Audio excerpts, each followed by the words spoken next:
کہہ رہے ہیں کہ نظر کے بارے میں پوچھ رہے ہیں. نظر کہ گاؤں میں لوگ کہتے ہیں کہ کوئی بھی نئی چیز لو تو نظر لگتی ہے. دیکھو اس میں نظر تو برحق ہے، لگنے کا امکان ہوتا ہے، لیکن ہر وہ چیز جس کا امکان ہو ضروری نہیں ہے کہ وہ لازمی ہو بھی جائے. امکانات کی دنیا تو بہت بڑی ہے نا، اس میں افراط اور تفریط ہے. کچھ لوگ تو ایسے ہیں جو نظر کے وجود ہی کو نہیں مانتے، وہ کہتے ہیں نظر سرے سے لگتی ہی نہیں ہے. اور کچھ لوگ کہتے ہیں ایسے ہیں کہ اس میں بہت مبالغہ کرتے ہیں، ان کو ہر وقت لگ رہی ہوتی ہے ان کے رائے کے مطابق کہ اس کو لگ گئی، اس کو لگ گئی، اس کو لگ گئی، یہی چلتا رہتا ہے پروگرام. تو نہ اس میں وہمی بننے کی ضرورت ہے اور نہ نظر کا انکار کرنا جائز ہے ہمارے لیے. جو لوگ نظر کا انکار کرتے ہیں نا، وہ ہیں سیکولر لوگ، لبرل لوگ جو شریعت کو نہیں مانتے.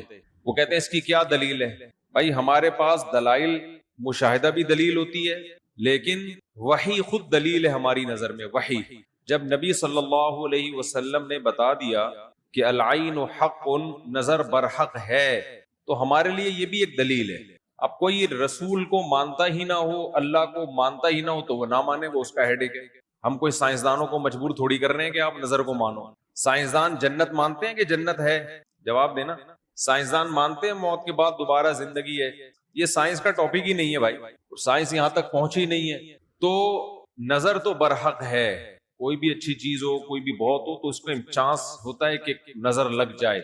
نبی صلی اللہ علیہ وسلم نے فرمایا اگر کوئی چیز تقدیر پر غالب آ سکتی تو وہ نظر ہوتی، اور نظر اونٹ کو ہانڈی تک پہنچا دیتی ہے. اچھا والا اونٹ ہوتا ہے، نظر لگی گیا.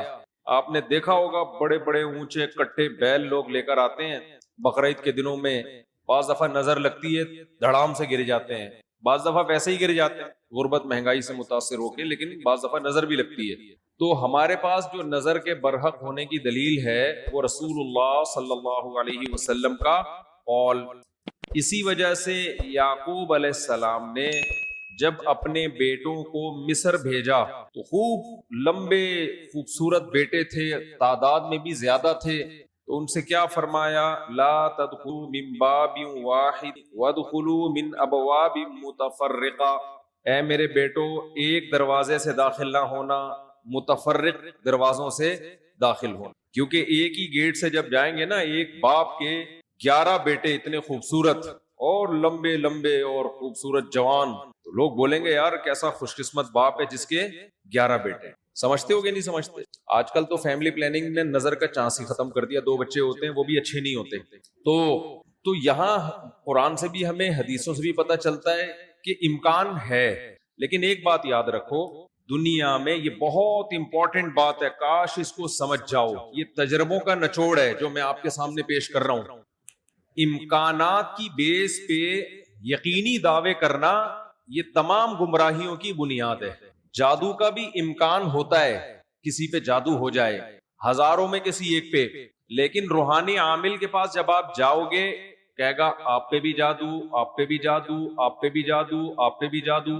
جب آپ کرو گے نا کہ بھائی مجھ پہ جادو کیسے ہے، کہے گا کیا جادو برحق نہیں ہے؟ سمجھ میں آ رہی ہے بات؟ ڈاکٹر یہ بدماشی کبھی نہیں کرتا. آپ ڈاکٹر کے پاس جاؤ، آپ کے گردے میں پین ہو رہا ہے، وہ چیک کرے گا کہ گیس کا پین ہے یا پتھری کا پین ہے، کیونکہ ڈاکٹر اس کا علم ہے باقاعدہ. وہ کبھی یہ نہیں کہے گا کہ پتھری ہے بس تکا مار دیا. بھائی ڈاکٹر صاحب پتھری کا پین کیوں ہے؟ تو وہ جواب میں کیا گردوں میں پتھری ہوتی نہیں ہے کیا؟ آپ بولو گے ہوتی تو ہے، میرے ہے یا نہیں ہے مجھے تو یہ تو بتاؤ. حالانکہ گردوں میں پتھری ہونے کا جتنا چانس ہے نا، جتنی پرسنٹیج 100 میں، جادو کی اس سے بھی کم ہے. ہزاروں میں کسی ایک پہ ہوتا ہے جادو. لیکن عاملوں کے پاس جب آپ جاؤ، یہاں الحمدللہ کچھ عامل ہیں جو میرے خلاف ایک فل پروپیگنڈا شروع کیا ہوا ہے. اتنی خوشی ہوتی ہے مجھے، میں آپ کو بتا نہیں سکتا. جب عامل میرے خلاف بولتے ہیں اتنی خوشی ہوتی ہے، اور میں کہتا ہوں کمبختو تمہارے پاس جادو، چڑیل، جن، بھوت، تم میرے خلاف بولتے کیوں؟ نقصان پہنچا دو یار.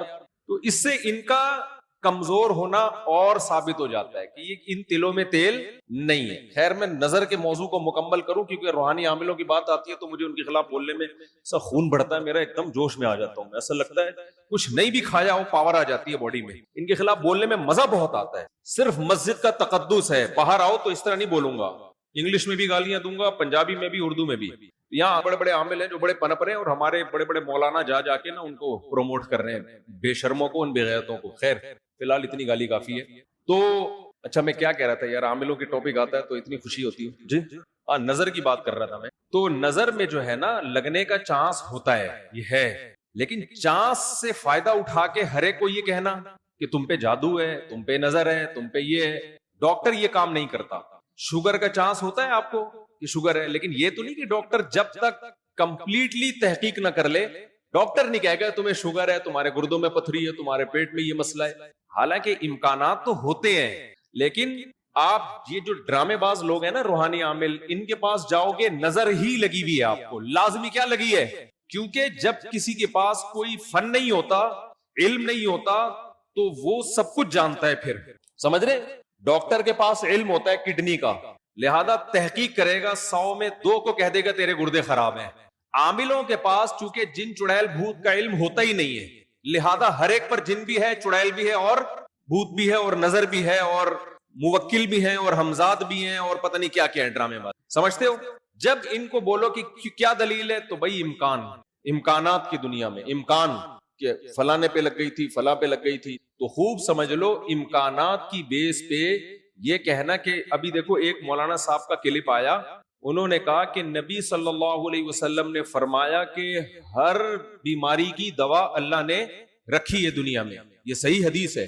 پھر انہوں نے ایک دوا بتائی کہ یہ شوگر کی بہترین دوا ہے. بھائی آپ ڈاکٹر ہو، آپ سائنٹسٹ ہو، کہہ رہے میں نے یہ کہیں سے نکالی ہے. ڈاکٹر کہہ رہے ہیں شوگر ایک اسٹیج پہ پہنچنے کے بعد لا علاج ہے، یہی کہتے ہیں نا ڈاکٹر. بھائی شوگر ایک اسٹیج پہ پہنچ جائے تو وہ کیا ہو جاتی ہے؟ اب ٹھیک نہیں ہو سکتی، کنٹرول کرنی پڑے گی، لبلبا ٹھیک نہیں ہوگا آپ کا. لیکن انہوں نے کہا کہ دیکھو ہر بیماری کی اللہ نے شفا پیدا کی ہے، تو یہ میڈیسن، یہ کوئی دیسی نسخہ ہے، یہ شوگر ٹھیک کر دے گا. اب دلیل کیا دے رہے ہیں؟ ہر بیماری کی اللہ نے دوا پیدا کی، یقیناً کی ہے، لیکن کیا وہ آپ کو معلوم ہے؟ کیا وہ دوا یہ ہے جو آپ پیش کر رہے ہیں؟ اس کی کیا دلیل ہے؟ بھائی بہت ساری دوائیں لوگوں کو معلوم نہیں ہے. تو اب یہ سمجھیں کہ 2 انتہائی میں جلدی سے کمپلیٹ کروں اس موضوع کو، کہ نظر لگنے کا چانس ہوتا ہے، لیکن یہ نہیں ہے کہ جو بھی کوئی اچھی چیز ہوگی، کچھ بھی ہو جائے، اس کو نظر ہی لگی ہے. تو یہ وہم کی دنیا سے باہر نکلنا چاہیے. جو سیکولر لبرل لوگ ہیں جو نظر کا بالکل انکار کرتے ہیں، وہ کہتے ہیں فلاں فلاں پہ کیوں نظر نہیں لگی، وہ اتنے ہینڈسم، اتنے خوبصورت لوگ ہیں، فلاں کی آواز اتنی اچھی، ان پہ نظر کیوں نہیں لگی. تو اب اصول سمجھیں، نظر لگنے کے لیے علماء نے قاعدہ ضابطہ بیان کیا ہے. جو چیزیں مشہور ہوتی ہیں نا ان کو اکثر نظر نہیں لگتی. نظر ہمیشہ اچھمبے کی چیز کو اچانک، جیسے میں لوگوں سے کہتا ہوں بھائی آپ انتہائی غریب تھے، سائیکل بھی نہیں تھی آپ کے پاس، اچانک آپ کے پاس بہت زیادہ پیسہ آ گیا، اور علاقہ بھی وہی ہے، رہتے اسی غریبوں کے محلے میں ہو، گندے نالے پہ رہتے ہو، سائیکل پہ تھے، اچانک لینڈ کروزر آ گئی آپ کے پاس. یہ جو اچانک والا کام ہوا ہے نا، اس میں نظر لگنے کا چانس ہوتا ہے. سمجھ میں آ رہی ہے بات؟ اب دیکھو یعقوب علیہ السلام کے بیٹے مصر میں ان کے ساتھ ہی رہتے تھے، سوری مصر میں نہیں، شام میں ساتھ رہتے تھے. وہاں یعقوب علیہ السلام نے نظر سے بچنے کا یہ والا اہتمام ہمارے علم میں نہیں ہے کہ بچوں کو کہو دروازے سے الگ الگ جایا کرو، ایک ہی دروازے سے. لیکن جب مصر جا رہے ہیں نا، اجنبی جگہ ہے، وہ لوگ یعقوب علیہ السلام کے بیٹوں سے مانوس نہیں ہے. وہاں یعقوب علیہ السلام نے کہا ایک نئی جگہ پہ جا رہے ہو، اچانک اتنے بیٹے جب لوگ دیکھیں گے نا خوبصورت، وہاں چانس ہے. تو اس سے پتہ چلتا ہے کہ اپنی نعمت کو آہستہ آہستہ ایکسپوز کرنا چاہیے. سمجھتے ہو کہ نہیں سمجھتے؟ آہستہ آہستہ کیا کرنا چاہیے؟ پہلے پہلی ہو، پھر دوسری، استغفر اللہ، یعنی آہستہ آہستہ.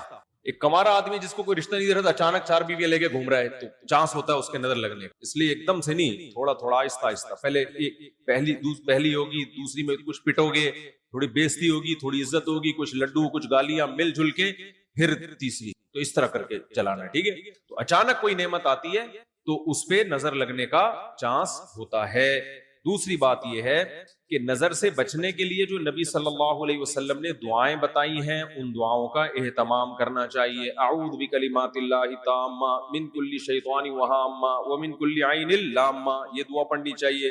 اور اپنی نعمت کا اظہار ان لوگوں کے سامنے کرنا چاہیے جو آپ سے محبت کرتے ہیں، وہ خوش ہوں گے. بعض دفعہ انسان دوسرے سے محبت کے دعوے کرتا ہے لیکن جیلس ہو جاتا ہے. وہ جب آپ اس کو بتاتے ہیں نا میرے پاس اتنا پیسہ، میری ارننگ اتنی ہو گئی، تو وہ اندر اندر سے جل رہا ہوتا ہے. تو حاسد کی نظر لگنے کا چانس زیادہ ہوتا ہے. سمجھتے ہو؟ تو اپنی نعمت ہر ایک کے سامنے نہیں بیان کرنی چاہیے. بعض دفعہ اپنی نظر بھی لگتی ہے انسان کو، تو خود پسندی میں عجب میں مبتلا نہیں ہونا چاہیے. جب بھی کوئی نعمت ہو آدمی کیا کہے؟ اللہ کی دین ہے بھائی, میرا کمال نہیں ہے. کس کی دین ہے؟ یہ اللہ کی دین ہے. تو ان چیزوں کے اہتمام سے نظر کا چانس کم ہو جاتا ہے. باقی عاملوں کے پاس نہ نظر کا کوئی علاج ہے سوائے مسمرزم کے. دماغ کو کنٹرول کر کے کچھ الٹی سیدھی چیزیں آپ کی کھوپڑی میں ڈال دیتے ہیں, تو اس سے آپ سمجھتے ہو کہ میں ٹھیک ہو رہا ہوں. ٹھیک نہیں ہوتے, آپ مینٹلی تھوڑا سا کیا ہو جاتے ہو؟ مطمئن ہو جاتے ہو. اور ان کا اپنا دماغ بھی خراب ہوتا ہے, آپ کا بھی دماغ خراب کرتے ہیں. سمجھتے ہو؟ اچھا, میں جب عاملوں کے خلاف بولتا ہوں لوگ کہتے ہیں یہ 2 نمبر عاملوں کے خلاف ہے. بالکل غلط بات. میں 1 نمبر عاملوں کے خلاف, یہ ذہن میں رکھو. 2 نمبر کو تو میں لفٹ ہی نہیں کراتا. میں ان عاملوں کے خلاف ہوں جن کو علماء بزرگان دین سمجھتے ہیں کہ بہت بڑی پہنچی ہوئی چیز ہے یہ. میں ان کو 2 نمبر سمجھتا ہوں. یہ کخ بھی نہیں کر سکتے. سمجھتے ہو؟ یہ کچھ بھی نہیں کر سکتے, چاہے امریکہ میں ہو, چاہے جاپان میں ہو, چاہے پاکستان میں ہو, چاہے کراچی میں ہو, چاہے پنجاب میں ہو, سب ایک جیسے ہیں. اس لیے اپنے آپ کو بچاؤ ان فضول لوگوں سے. اچھا بھائی, حضرت محمد صلی اللہ علیہ وسلم پر جادو کے اثرات سے متعلق اہل سنت کا کیا عقیدہ ہے؟ نبی پر جادو ہوا تھا, بخاری مسلم سے ثابت ہے. لیکن ہوا کیوں تھا؟ آپ کہیں گے نا ایک طرف تو آپ کہہ رہے ہیں جادو اتنی آسان نہیں ہے, ہزاروں میں کسی ایک پہ, تو پیغمبر پہ ہو گیا. دیکھو کچھ چیزیں نبی صلی اللہ علیہ وسلم کے ساتھ ایسی ہوئی ہیں جن میں کوئی حکمت تھی. یہودی آپ کو جادوگر کہتے تھے, جادوگر جادوگر. اللہ نے تھوڑا سا اثر ہونے دیا تاکہ یہودیوں کو الزام لگانے کا موقع نہ ملے. جادوگروں پہ جادو کا اثر نہیں ہوتا, تو تھوڑا سا اثر اللہ نے ہونے دے دیا. اتنا اثر کہ آپ کبھی کبھار بھولنے لگے کچھ چیزیں. کچھ کام کیا ہوتا آپ کو یاد نہ ہوتا. اس سے زیادہ اثر نہیں ہوا آپ کے اوپر. اور یہ اثر اس لیے اللہ نے ڈالا تاکہ لوگوں کو یقین آ جائے آپ بشریت میں کامل ہیں اور آپ جادوگر نہیں ہیں. اصل مقصد یہ الزام کی نفی تھی. اگر یہ اتنا آسان ہوتا تو ابو بکر پہ کیوں نہیں ہو گیا میرے بھائی؟ حضرت عمر پہ کیوں نہیں ہو گیا؟ حضرت عثمان پہ کیوں نہیں ہو گیا؟ سیدنا علی پہ کیوں نہیں ہو گیا؟ یہ تو ایک تماشا بنا لیتے لوگ. فرعون کے موسیٰ علیہ السلام کے مقابلے میں جادوگر آئے ہیں. آپ لوگ کو آواز صحیح آ رہی ہے؟ گونج تو نہیں رہی ہے آواز؟ مجھے تو گونج رہی ہے آواز. بھائی موسیٰ علیہ السلام کے مقابلے میں جادوگر آئے. قرآن کہتا ہے یخیل الیہ من سحرہم انہا تسعی. جادوگروں نے دماغ کو ایسا کیپچر کیا ہے کہ دیکھنے میں ایسا لگا کہ یہ لاٹھیاں نہیں بلکہ سانپ ہیں. حقیقت میں وہ لاٹھیاں سانپ نہیں بنی تھی. دماغ میں کچھ انہوں نے ایسا کیا ہے نا کہ یخیل, خیال پیدا ہوا کہ یہ لاٹھیاں نہیں بلکہ کیا ہے؟ سانپ. دیکھو انبیاء کے دماغ کو ایسے کیپچر نہیں کیا جا سکتا, لیکن اللہ نے یہاں ہونے دیا. موسیٰ علیہ السلام کو بھی ایسا لگا کہ یہ لاٹھیاں نہیں بلکہ کیا ہے؟ سانپ ہیں. اس میں حکمت تھی نا تاکہ مقابلہ تو ہو. اب سوال پیدا ہوتا ہے جب موسیٰ علیہ السلام مقابلہ جیت گئے, فرعون نے دھمکی دی جادوگروں کے کہ تمہارے ہاتھ پاؤں کاٹ کے میں قتل کر دوں گا, تو جادوگر وہی رسیاں دوبارہ فرعون کی طرف پھینک دیتے کہ تو قتل کر کے دکھا ہمیں. کیا خیال ہے بھائی؟ یا فرعون پہ جادو کر دیتے. ہوا جادو فرعون پہ؟ بولتے کیوں نہیں؟ مجھے تو لگ رہا ہے آپ لوگ پہ ہو گیا. نہیں ہوا نا فرعون پہ جادو. بھائی جادوگر ہزاروں جادوگر تھے, سینکڑوں تو تھے ہی. انہوں نے سوچا کہ یار تو ہمیں دھمکی دے رہا ہے, انتر منتر کلی کل انتر ہو جا منتر چھو, یوں کرتے فرعون ٹیڑھا ہو جاتا. فرعون کی ساس کو کچھ چیزیں سکھا دیتے. کیا خیال ہے؟ جٹھانی فرعون کی زوجہ جو تھی حضرت آسیہ رضی اللہ عنہا, ان کو کہہ دیتے کہ تم اپنی ساس سے کچھ کروا دو یا جٹھانی سے, وغیرہ وغیرہ جو بھی ہے. تو ایسا نہیں ہوتا بھائی. فرعون نے دھمکی دی اور ہاتھ پاؤں کاٹ کے ان سب کو شہید کر دیا. کچھ بھی نہیں ہو سکا. ایسا نہیں ہوتا. جادوگروں کو ایک ماحول چاہیے, اسی میں وہ سب کچھ کرتے ہیں. تو یہ ہم سے زیادہ کمزور ہوتے ہیں, ان سے ڈرنے کی بالکل ضرورت نہیں ہے. دنیا میں سب سے کم اگر ڈرو نا تو عاملوں سے اور جادوگروں سے سب سے کم ڈرا کرو. جیسے کہ پولیس والے ان سے بالکل بھی نہیں ڈرتے. اکثر آپ نے دیکھا ہوگا ریڈ پڑتی ہے نا پولیس والوں کی عاملوں کے پاس, تو پولیس والے جاتے ہیں, پولیس میں جو گٹکا کھانے والا ہے نا وہ اٹھا کے لے آتا ہے عامل کو, تھانے میں بند کر دیتا ہے. عامل اس کا کچھ بھی نہیں بگاڑ سکتا. سوچو جو عامل ایک گٹکا کھانے والے پولیس والے کے سامنے کچھ نہیں کر سکتا, وہ اس عامل کی پوری ٹیم کو اٹھا کے لاک اپ کر دیتے ہیں یہ لوگ. وہ سنگدل محبوب تمہارے قدموں میں کہاں سے لا سکتا ہے؟ وہ سنگدل محبوب تمہارے قدموں میں کہاں سے لا سکتا ہے؟ تو یہ دنیا کے سب سے کمزور, سب سے ضعیف قوم روحانی عامل ہوتے ہیں, لیکن دماغ کا کھیل ہے سارا. تو لوگ ان سے ڈر رہے ہوتے ہیں. نہیں ڈرو تو آپ طاقتور ہو, سمجھتے ہو. آج مجھے ایسا لگ رہا ہے گلوکوز کی 3 بوتلیں چڑھا لی میں, اور عاملوں کے خلاف بولتا ہوں اتنی, کیونکہ عامل میرے خلاف بہت سرگرم ہو گئے ہیں آج کل. ابھی علماء کا ایک وفد گیا کسی عامل کے پاس, وہ وفد پہلے میرے پاس آیا, گپ شپ ہوئی, بیٹھے, میں نے ان کو رات کو کھانے کی دعوت دی, انہوں نے کسی سے ملنے جا رہے تھے, مجھے نہیں پتا کسی عامل کے پاس گئے, اس عامل نے میرے خلاف اتنا بولا کہ انہوں نے میری دعوت ہی کینسل کر دی کہ یار یہ مفتی صاحب تو 2 نمبر ہے معاذ اللہ, انہوں نے اپنی طرف سے اس عامل کی باتوں میں آ کے. تو جب انہوں نے کسی نے مجھے بتایا, میں نے کہا اچھا ہے, اللہ نے تمہاری قسمت میں یہ عامل رکھے ہوئے ہیں, تم جیسے فضول لوگوں سے اللہ نے مجھے نجات دے دی تاکہ میرا کھانا تمیز والے عقل مند لوگ کھائیں. جو عاملوں سے متاثر ہو تو اس بیچارے کا مینٹل. پچھلے ایپیسوڈ میں کہ یوسف علیہ السلام کے بھائی نے کہا تھا کہ میرے بھائی کو بھی لے کر آنا تو میں راشن دوں گا, ورنہ کسی کو بھی راشن نہیں ملے گا. یعنی اس سے یہ ظاہر ہوگا کہ تم جھوٹ بول کر گئے تھے کہ تمہارا ایک بھائی ہے, تو اس کی سزا یہ کہ کسی کو بھی پھر راشن نہیں ملے گا. تو انہوں نے آ کے اپنے ابا سے کہا کہ ابا ہمارے بھائی کو ہمارے ساتھ اب بھیجیں راشن کے لیے, ہم اس کی حفاظت کریں گے.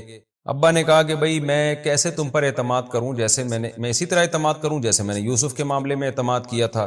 پھر کہنے لگے حفاظت کرنے والا تو اللہ ہے, ارحم الراحمین ہے. تو اس کے بعد کیا ہوا, قرآن کہتا ہے وَلَمَّا فَتَحُوا مَتَاعَهُمْ وَجَدُوا بِضَاعَتَهُمْ رُدَّتْ إِلَيْهِمْ. جب انہوں نے سامان کھولا تو دیکھا کہ وہ ساری پونجی اسی میں پڑی ہوئی ہے, تو خوش ہو کے کہنے لگے یا ابانا ما نبغی, اے ہمارے ابا ہمیں اور کیا چاہیے, هَذِهِ بِضَاعَتُنَا رُدَّتْ إِلَيْنَا. یعنی ہمیں یوسف, یعنی ہمیں عزیز مصر پر جو اعتماد جو کرنا ہے اس میں ہمیں اور کیا چاہیے, ہمیں اتنا احسان کر لیا ایک آدمی نے کہ هَذِهِ بِضَاعَتُنَا رُدَّتْ إِلَيْنَا. جو ہماری جمع پونجی تھی, جو ہماری خون پسینے کی کمائی تھی, اس کو بضاع کہا جاتا ہے. جو ہماری جمع پونجی تھی ساری کی ساری واپس لوٹا دی. وَنَمِيرُ أَهْلَنَا, اب ہم اپنے اہل کے لیے راشن بھی لے کر آئیں گے. وَنَحْفَظُ أَخَانَا, اپنے بھائی کی ہم حفاظت بھی کریں گے. وَنَزْدَادُ كَيْلَ بَعِيرٍ, اور ایک اونٹ کے بقدر راشن اضافی لے کر آئیں گے جو بھائی کا ہوگا. ذَلِكَ كَيْلٌ يَسِيرٌ, یہ جو ابھی ہم راشن لے کر آئے ہیں یہ تھوڑا ہے, دوبارہ ہمیں جانا ہوگا اگلے سال یا اسی سال, وہ جو بھی ہے, تو ہم بھائی کو ساتھ لے جائیں گے اور ایک اور ہم راشن کا وہ غلہ اپنے ساتھ لے کر آئیں گے. قال لن ارسلہ معکم, یعقوب علیہ السلام نے فرمایا اس کو میں ہرگز تمہارے ساتھ نہیں بھیجوں گا یہاں تک کہ تم اللہ کی طرف سے مضبوط معاہدہ میرے پاس لے کر آؤ گے, یعنی معاہدہ کرو گے. وہ معاہدہ کیا ہوگا, اللہ تأتوننی بہ, تم ضرور اس کو واپس لے کر آؤ گے. الا ان یحاط بکم, الا یہ کہ تمہارا کوئی گھیراؤ ہو جائے, ڈاکو تمہیں پکڑ کے سارے قتل کر دیں, کوئی جیل میں ڈال دیے اور سب کے سب مارے جاؤ.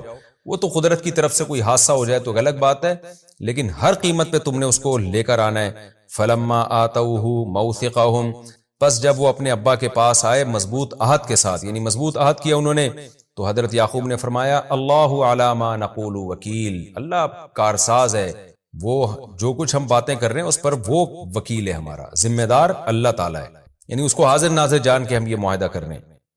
جب یہ قافلہ تیار ہو کے اب مصر جا رہا ہے تو یعقوب علیہ السلام نے اپنے بچوں کو نصیحت کی, یا بنی لا تدخلوا من باب واحد, اے میرے بچوں, میرے بیٹو, ایک دروازے سے داخل نہ ہونا. وادخلوا من ابواب متفرقہ, مختلف دروازوں سے داخل ہونا. یہ یعقوب علیہ السلام نے کیوں کہا, تاکہ بیٹوں کو نظر نہ لگے. وجہ کیا تھی کہ ظاہر ہے یعقوب علیہ السلام ابراہیم علیہ السلام کی اولاد میں تھے, بہت خوبصورت تھے, انہی کی نسل میں تو بیٹا پیدا ہوا یوسف, جس کو اللہ نے آدھا حسن دیا. تو ظاہر ہے اتنے حسین کے بھائی بھی حسین ہوں گے اور قداور تھے, اٹریکٹیو تھے, پھر ان کے ساتھ بنیامین بھی. تو یعقوب علیہ السلام کو یہ خطرہ ہوا کہ ایک ہی دروازے سے جب یہ جائیں گے نا تو مصر کے لوگ اچانک دیکھیں گے کہ یہ ایک باپ کے اتنے سارے بیٹے ہیں, تو نظر نہ لگ جائے کہیں. ایسی صورت میں حدیث میں آتا ہے کہ العین حق, نظر جو ہے برحق ہے. یہ جو آج کل چھوٹی چھوٹی باتوں پہ لوگ وہمی ہو رہے ہیں یہ تو ایک الگ بات ہے, لیکن کسی کے بیٹے واقعی اتنے خوبصورت اور اتنے لہیم شہیم اور اتنی کثرت سے ہوں تو یہ ایک اچھمبے کی بات ہے نا. نظر ایسی چیز کو لگتی ہے جو بالکل ہی ایک اچھمبے کی چیز ہو, جو انسان کی توقع سے ہٹ کر کوئی کام ہو رہا ہو. تو اب سوال یہ پیدا ہوتا ہے کہ یہ پہلی مرتبہ میں یعقوب علیہ السلام نے اپنے بیٹوں کو کیوں نہیں کہا کہ الگ الگ دروازے سے داخل ہونا؟ جب فرسٹ ٹائم وہ راشن لینے کے لیے گئے تھے اس وقت کیوں نہیں کہا, دوسری دفعہ میں کیوں کہہ رہے ہیں؟ تو اس کی کچھ وجوہات ہیں. پہلی وجہ تو یہ ہے کہ اس دفعہ بنیامین بھی ساتھ ہے, اور اس کی وجہ سے وہ ظاہر ہے وہ بہت خوبصورت ہوں گے کیونکہ وہ یوسف علیہ السلام کے سگے بھائی ہیں, تو نظر لگنے کا خطرہ پچھلی دفعہ کی نسبت زیادہ. اور اس سے بھی زیادہ معقول بات یہ تھی کہ مصر کے لوگ اب ان کو پہچان گئے تھے کہ یہ ایک باپ کے بیٹے ہیں. فرسٹ ٹائم جب گئے تھے تو لوگوں نے قافلہ سمجھا ہوگا, لوگوں کیا پتا ہوگا کہ سارے بھائی ہیں, یہ لوگ سمجھ رہے ہوں گے مصر سے قافلہ آیا. لیکن جب یوسف علیہ السلام کے محل میں رہے, پتا چلا کہ یہ سب ایک بھائی ہیں سب, تو پھر لوگوں میں یہ بات پھیل گئی. اب جب دوبارہ آئیں گے تو لوگ بولیں گے کہ یار وہ باپ کتنا خوش قسمت ہے جس کے اتنے خوبصورت خوبصورت بھائی ہیں، بیٹے ہیں، اور ایسے لہیم شہیم اور اتنے اٹریکٹیو. اور پھر لوگوں نے یوسف علیہ السلام کو ان کا اکرام کرتے ہوئے دیکھ بھی لیا تھا، تو ایک جیلسی بھی پیدا ہو سکتی ہے کہ ہمیں اتنا پروٹوکول نہیں مل رہا، ہم اتنے عرصے سے یوسف کے ساتھ ہیں اور یہ ان کو اتنا عزت مل رہی ہے، اتنا پروٹوکول مل رہا ہے. تو یہ تمام باتیں حسد پیدا کرنے کا ذریعہ تھی، اور ظاہر ہے حاسد کی نظر لگنے کا خطرہ زیادہ ہوتا ہے. تو اس لیے یعقوب علیہ السلام نے کہا کہ اگلے دروازے داخل ہونا. اب اس میں ایک اشکال ہوتا تھا کہ بھائی یہ نظر وغیرہ سے بچنے کا اہتمام تو عام طور پہ وہ لوگ کرتے ہیں جن کا اللہ پہ توکل نہیں ہوتا. تو یعقوب علیہ السلام یہ نفی کر رہے ہیں کہ میرا اللہ پہ بہت اعتماد اور توکل ہے، میں تو صرف ایک اسباب کے درجے میں یہ اختیار کر رہا ہوں. میرا یہ ہرگز عقیدہ نہیں ہے کہ ان اسباب میں کچھ رکھا ہوا ہے، میرا عقیدہ یہی ہے کہ ہوتا اللہ سے ہی ہے. تو اس لیے فوراً کہہ رہے ہیں کہ وما اغنی عنکم من اللہ من شیء، میں اللہ سے بچا کے تمہیں کوئی فائدہ نہیں پہنچا سکتا. اللہ کوئی نقصان پہنچانا چاہے گا تو ایک گیٹ سے داخل ہو، الگ الگ دروازوں سے داخل ہو، اس سے کوئی فرق نہیں پڑتا. ان الحکم الا للہ، اصل حکم تو صرف اللہ کا ہے. علیہ توکلت، اسی پر میں اعتماد کرتا ہوں. وعلیہ فلیتوکل المتوکلون، اور بھروسہ کرنے والوں کو اللہ ہی پہ بھروسہ کرنا چاہیے. یعنی اپنے بیٹوں کو بھی نصیحت کر رہے ہیں کہ بیٹا اسباب اختیار کیا کرو مصیبت سے بچنے کے، لیکن بھروسہ اللہ پہ کیا کرو. اللہ چاہے گا تو حفاظت ہوگی، نہیں چاہے گا تو جتنے مرضی دروازوں سے داخل ہو جاؤ پھر بھی نقصان ہوگا. وَلَمَّا دَخَلُوا مِنْ حَيْثُ أَمَرَهُمْ أَبُوهُمْ، اور جب وہ اپنے ابا کے حکم کے مطابق مختلف دروازوں سے داخل ہوئے تو ابا کی ایک چاہت پوری ہو گئی. آگے قرآن کہہ رہا ہے کہ یعقوب علیہ السلام کے دل میں جو تھا نا کہ میں اللہ پہ توکل کرتا ہوں، تو واقعی وہ اللہ پہ توکل کرتے تھے. ما کان یغنی عنہم من اللہ من شیء، یعقوب اللہ سے نہیں بچا سکتے تھے اپنے بیٹوں کو. یعنی یعقوب علیہ السلام نے جو بیٹوں کو مختلف دروازوں سے جانے کا حکم دیا تو اس میں یعقوب کی نیت یہ نہیں تھی کہ میں اللہ کے عذاب سے یا اللہ جو مصیبت پہنچانا چاہتا ہے اس سے میں اپنے بیٹوں کو بچاؤں. ظاہر ہے اللہ سے کون لڑ سکتا ہے اللہ. پھر سوال پیدا ہوتا ہے پھر یعقوب علیہ السلام نے یہ کیا کیوں؟ اللہ پہ چھوڑ دیتے نا کہ بھائی بیٹا ایک دروازے سے جاؤ یا الگ الگ دروازے سے جاؤ، جو ہونا ہے وہ تو مقدر میں وہ تو ہو کے رہے گا. تو قرآن اس کا جواب دے رہا ہے الا حاجۃ فی نفس یعقوب، اصل میں ایک حاجت تھی یعقوب کے دل میں، قضاہا، جس کو انہوں نے پورا کیا. وہ حاجت کیا تھی؟ بھائی ہم اپنی طرف سے تو مصیبت سے بچنے کا اہتمام کر لینا. جب انسان اپنی طرف سے مصیبت سے بچنے کا اہتمام کرتا ہے پھر بھی مصیبت پہنچتی ہے تو اس کو تسلی ہو جاتی ہے، اور اپنی کوتاہی کی وجہ سے جو مصیبت پہنچتی ہے اس میں تسلی نہیں ہوتی، بار بار نفس ملامت کرتا ہے کہ میں نے ایسا کیا کیوں. تو یہ یعقوب کے دل میں ایک حاجت تھی جو انہوں نے پوری کی.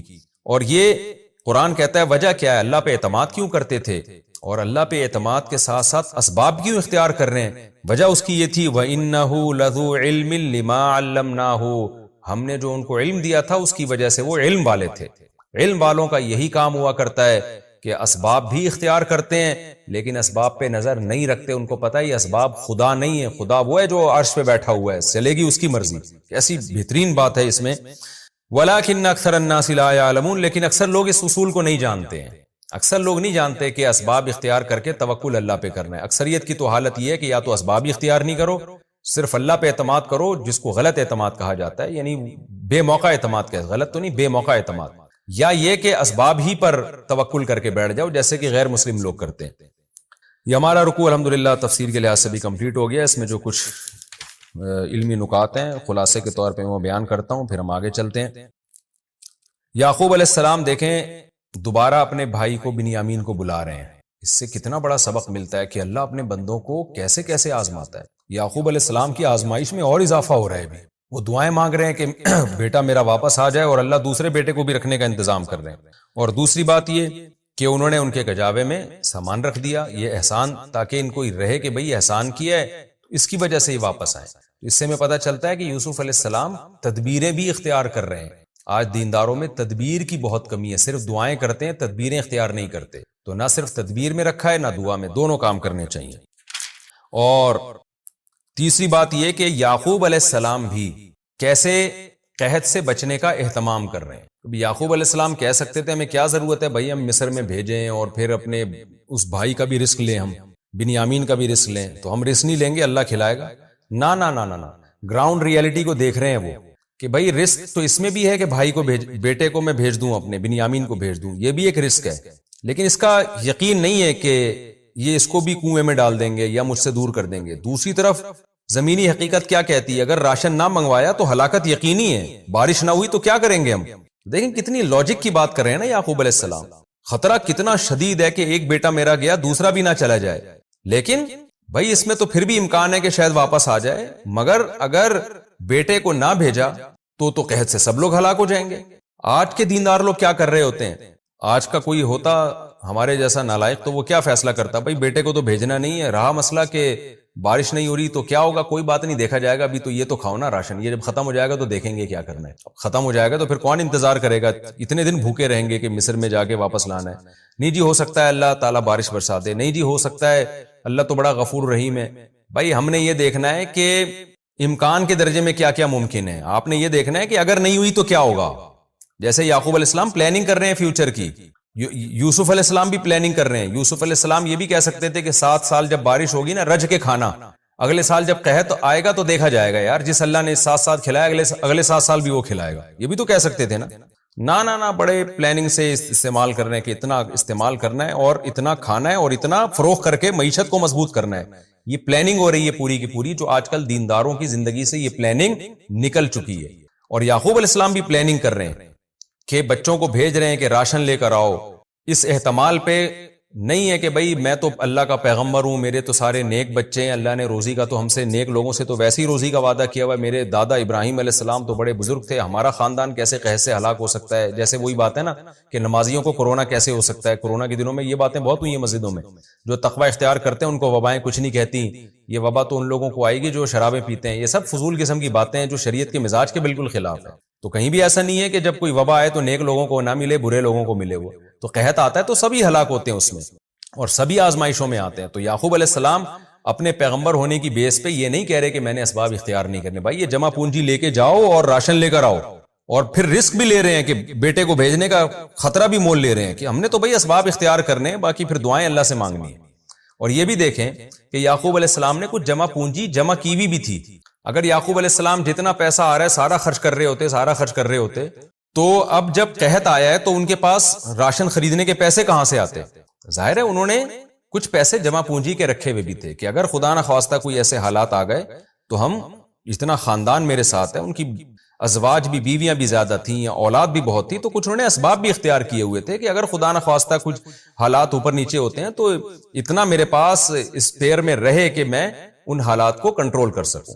تو اس کے لیے انہوں نے جمع پونجی بھی رکھی ہوئی تھی. تبھی اس کو جمع پونجی کہا جاتا ہے کہ بہت زیادہ نہیں تھی وہ، کیونکہ جو ہوس والا آدمی ہوتا ہے وہ تو کروڑوں روپے پلاٹوں کی صورت میں جمع کر کے رکھتا ہے، وہ تو اس کو تو مرنے کا خیال ہی نہیں ہوتا. یعقوب علیہ السلام نے اتنا کہ ایک جو ہے نا 1 سال اگر آزمائش کے حالات آئیں، چند سال آئیں تو ہم اس کو اس میں سروائیو کر سکیں، تو یہ پہلے سے انہوں نے انتظام کیا ہوا تھا. اس سے پتہ چلتا ہے کچھ رقم بچا کے رکھنا کہ اگر خدا نہ خواستہ ابھی میری جاب چلی جائے یا ابھی اچانک میرے حالات خراب ہو جائیں تو میں کیسے معاشرے میں چلوں گا، تو اتنی رقم بچا کے رکھنا یہ بھی توکل کے خلاف نہیں. ہاں توکل کے یہ خلاف ہے کہ جو زندگی کے 10-20 سال رہ گئے ہیں اور اربوں روپے کے پلاٹیں خریدتے چلے جا رہے ہیں، کوئی انتہائی نہیں ہے.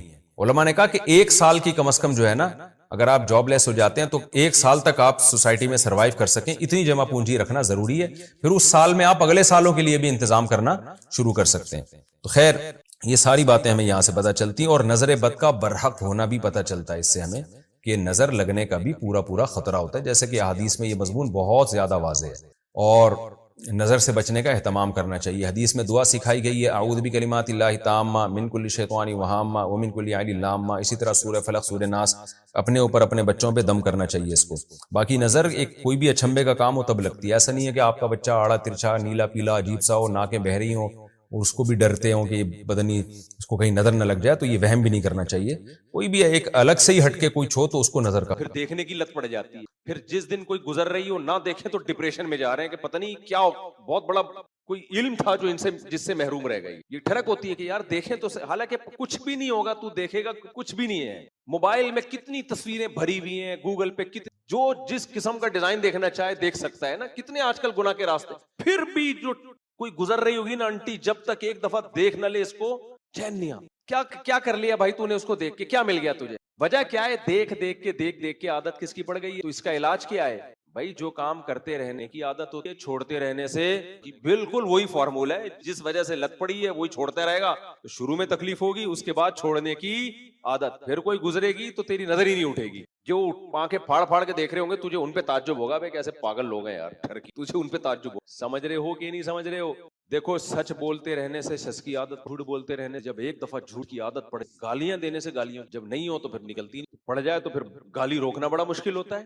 تو اسی طرح سے اپنے آپ کو بھائی نیکی کا, تبھی دیکھو ہم کہتے ہیں نا اپنے وہ چھوٹے غیر مسئلہ کیا ہو رہا ہے یہاں مسلم ممالک میں ہوتا ہی ہے کہ بچہ کبھی کی بات سنتا ہی نہیں, چاروں طرف وہ دیکھ رہا ہے اللہ رسول, چاہے مسلمان گناہگار بھی ہو اسلام کے خلاف کوئی بات نہیں کرے, کوئی اس کے نماز پڑھتا دیکھ کر تعجب کا اظہار نہیں کرے. بچہ اسی ماحول میں یوز ٹو ہو جاتا ہے, اس نے نبی کے خلاف کبھی بات نہیں, اس نے اللہ کے خلاف کبھی بات نہیں, وہ اس نیکی کا عادی ہو جاتا ہے. کہتا ہے بھائی سب کچھ چھوڑ سکتا ہوں, ایمان نہیں. غیر مسلم ممالک میں دیکھ کر آئے, جو بچے اسلامی اسکولوں میں نہیں پڑھتے ان کی بات کرو, وہاں بھی جاپان اور اسکولوں میں, وہ تو پھر اسکولوں میں نہیں پڑھ رہے نا, جو قسم کے لوگوں سے ان کا صبح شام واسطہ پڑ رہا ہے. ایک آدمی نے مجھے بتایا میں ملحد ہو گیا تھا, اسلام چھوڑ دیا تھا. میں کیوں بھائی؟ میں چائنا میں رہتا تھا, میں نے نماز ایک دن پڑھ رہا تھا, ایک چائنیز آیا اور کہا یہ تم کیا کر رہے ہو؟ نماز پڑھ رہا ہوں میں. کہہ رہا ہم ہمیشہ پاکستان میں پڑھتے تھے, لوگ دم کرواتے تھے آ کے, یار نمازی ہے چلو یار. کہہ رہا ہے وہ چائنا والا کیا کر رہے ہو؟ میں اللہ کی عبادت. اس نے کہا اللہ کیا ہوتا ہے؟ کہ اللہ جس نے پیدا کیا, اور کس نے پیدا کیا؟ خود ہوا یہ سب. اب کہتے ہیں ہم نے کبھی یہاں تو سنا نہیں تھا سب باتیں. تو اتنے لوگوں نے اس قسم کی باتیں کی, کہہ رہے میرے دل میں وسوسے آنا شروع ہو گئے. پھر وہ ڈاروین کی ایک سیل بنا تھا بکواس کہ وہ ایک پوچھو نا بندر سے ایک دم سے انسان کیسے بن گیا, بیچ کی نسلیں کہاں غائب ہو گئیں؟ ابے وہی بات ہے نا, ایوالو ہوئے ہیں تو آہستہ آہستہ ہوئے ہوں گے نا, کچھ انسان بن چکے ہوں گے, کچھ ابھی بننے والے ہوں گے, یا سارے اکٹھے ہی ایک دم انسان بن گئے. بیچ کی نسلیں مارکیٹ سے شارٹ کیسے ہو گئی, اس کا ان کمبختوں کے پاس کوئی جواب نہیں ہے. کہتے ہوئے ایک بڑا ڈیزاسٹر ہوا ہے, کوئی حادثہ, ہزاروں نسلیں ایک دم سے دھماکے سے کچھ ہو گئی, کوئی جواب نہیں ہے ان کمبختوں کے. تو پھر نر مادہ کیسے بن گئے ایوالو ہو کے؟ میاں بیوی کا ملاپ ہوتا ہے, مرد عورت کا ملاپ ہوتا ہے, ملاپ اولاد پیدا کرنے کے لیے تھوڑی ہو رہا ہوتا ہے, وہ تو اپنی خواہش پوری کر رہے ہیں, نتیجے میں اولاد. یہ اتنا زبردست اتفاق بھی ایوالو ہو کے ہو گیا, تو کوئی جواب نہیں ہے کمبختوں. ایک نے ایسی کمبختی کی ہے, اللہ کے وجود کی ایک بہت بڑی دلیل پتہ ہے کیا ہے؟ کہ ہر جانور میں ایک الگ ڈیفنس سسٹم اللہ نے لگایا. یہ بڑی دلیل ہے کہ فطرت نے اتنی ذہین کیسی تھی کہ کچھ مینڈک ہیں جن کے رنگ ہرے ہوتے ہیں کیونکہ وہ ہرے پتوں میں ہوتے ہیں, اس سے ان کا دشمن ان کو پہچان نہیں پاتا. کچھ میں اللہ نے زہر رکھا ہے, یعنی جتنا سست جانور ہوگا اتنا ڈیفنس کا نظام اس کا اتنا اچھا ہوگا, کیونکہ سست ہے اس کو تو سب کھائیں گے. اب دیکھو کچھوا سست ترین جانور ہے, دنیا کا سست ترین جانور کون سا ہے؟ کچھوا ہے, بھاگ ہی نہیں سکتا. واکنگ پہ نکلے گا نا تو آدمی کہتا ہے تو اپنی جگہ ہے, میں خود کام نمٹا کے آ جا, تو مجھے بتا تو نے کیا لینے جانا ہے دکان. ایسے سست چلتا ہے اور کمزور بھی ہے. تو اس کو تو ساری دنیا کھا جاتی, سارے جانور کھا جاتے, لیکن اللہ نے اس کو اتنی اوپر اس کی پلیٹ رکھ دی ہے, اتنا مضبوط خول بنا دیا ہے کہ آپ کوئی بھی شیر جائے اس کو کھانے کے لیے, لومڑی جائے, کتا جائے, اب بھاگ تو سکتا نہیں ہے وہ. تو کچھوا کیا کرتا ہے اپنے آپ کو اس پلیٹ کے اندر, اور پلیٹ کو نیچے کتا بیٹھا ہوا ہے, اس کے اوپر بیٹھ جائے, پلیٹ کے اوپر اس کو نوچے, اس کی جو ڈھال ہے اس پہ کوئی اثر بولو نہیں, اس پہ پنجے مارو, ہتھوڑے مارو, وہ انجوائے کرتا ہے آرام سے. بولے جو کتا بیٹھا بیٹھا نا, کتا کہے گا کتا میں ہوں, حرکتیں تیری کتے جیسے, کیا کتا پن لگایا ہوا تو. اب کتا بیٹھا رہے گا, شیر بیٹھا رہے گا, کتنا ٹائم ہے. اچھا اس میں ڈر یہ ہوتا ہے کہ بھائی کچھوا اندر بیٹھ گیا نا, اب ہو سکتا ہے کچھوے کو تو 20 کام ہوں گے, کب تک بیٹھا رہے گا. شیر اگر بھوکا ہے وہ تو بیٹھا رہے گا نا باہر, تو کچھوا بھی تو بور ہو کے نکلے گا نا ایک دن. بھائی آپ قلعے کا محاصرہ کر لیتے ہیں جی لوگ, تو ایک وقت آتا ہے وہ اندر جو لوگ ہیں تنگ آ کے بولتے ہیں اب گرفتاری دے دو یار, ہم ساری زندگی یہیں تھوڑی گزاریں گے.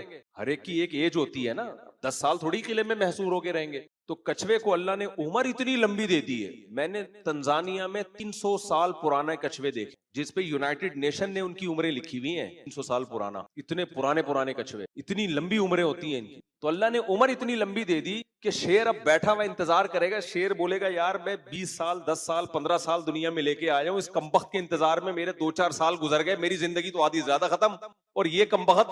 کچھوا کہے گا میں تو 300 سال تک رہوں گا, میرے پاس ٹائم بہت. اس کو عمر بھی اتنی, اس کو جلدی ہے ہی نہیں. کوئی بات نہیں, زندگی کے 2-4 دن اگر کم بھی ہو گئے تو میری صحت پہ کوئی فرق بولو.